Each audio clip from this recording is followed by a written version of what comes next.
ಸಜ್ಜನ ಬಂಧುಗಳೇ, ನೊಂದ ಮನಸ್ಸಿಗೆ ಸಂಜೀವಿನಿಯಾಗಿರುವ ಈ ಧ್ವನಿಗೆ ನಿಮ್ಮದೊಂದು ಲೈಕ್ ಇರಲಿ. ಒಂದು ದಿನ ಅಮ್ಮ ಮಗಳು ಬೀಚಲ್ಲಿ ಓಡಾಡ್ತಿರ್ತಾರೆ. ಆಗ ಸಮುದ್ರದ ಅಲೆಗಳಿಗೆ ಸಿಕ್ಕಿ ಒಂದು ಮೀನು ದಡಕ್ಕೆ ಬಂದು ಬೀಳ್ತದೆ. ಅದರ ಹಿಂದೆನೆ ತುಂಬಾ ಮೀನುಗಳು ದಡಕ್ಕೆ ಬಂದು ಬೀಳ್ತದೆ. ಆಗ ಮಗಳು ಒಂದೊಂದೇ ಮೀನನ್ನ ತೆಗೆದು ಸಮುದ್ರಕ್ಕೆ ಎಸಿತಾಳೆ. ಹೀಗೆ ಮಾಡ್ತಾ ಇರುವ ಮಗಳನ್ನ ನೋಡಿದ ಅಮ್ಮ ಕೇಳ್ತಾರೆ, ಈ ಸಮುದ್ರ ಎಷ್ಟು ದೊಡ್ಡದಿದೆ, ಹೀಗೆ ಎಷ್ಟು ಮೀನಂತ ನೀನು ಸಮುದ್ರಕ್ಕೆ ಎಸಿತೀಯ? ನೀನು ಎಸೆದ ಹಾಗೆ ಮೀನು ಬಂದು ದಡಕ್ಕೆ ಬಂದು ಸೇರ್ತದೆ. ಆದ್ರೆ ಒಂದು ಮೀನಿನ ಜೀವ ಉಳಿಸಿದ್ರೆ ಏನು ಪ್ರಯೋಜನ ಆಗಲ್ಲ.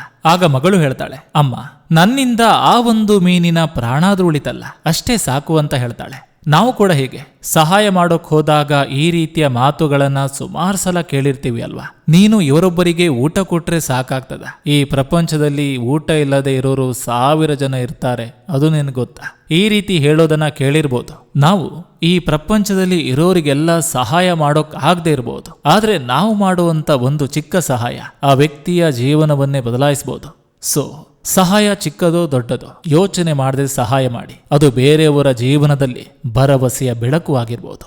ಏನಂತೀರಾ ಸಜ್ಜನ ಬಂಧುಗಳೇ? ಇದು ಇಂದಿನ ಸಂಚಿಕೆ ಅಂತ ಹೇಳ್ತಾ, ಈ ಸಂಚಿಕೆ ನಿಮ್ಗೆ ಇಷ್ಟವಾಗಿದ್ರೆ ದಯವಿಟ್ಟು ಒಂದು ಲೈಕ್ ಮಾಡಿ, ಜೊತೆಗೊಂದು ಕಮೆಂಟ್ ಮಾಡಿ. ಮತ್ತೆ ಮುಂದಿನ ಸಂಚಿಕೆಯೊಂದಿಗೆ ಅತಿ ಶೀಘ್ರದಲ್ಲಿ ನಿಮ್ಮನ್ನ ಭೇಟಿ ಆಗ್ತೇನೆ. ನಿಮ್ಮೆಲ್ಲರ ಮನಸ್ಸು ಪ್ರಶಾಂತವಾಗಿರಲಿ ಅನ್ನೋದು ಈ ವಾಹಿನಿಯ ಉದ್ದೇಶ.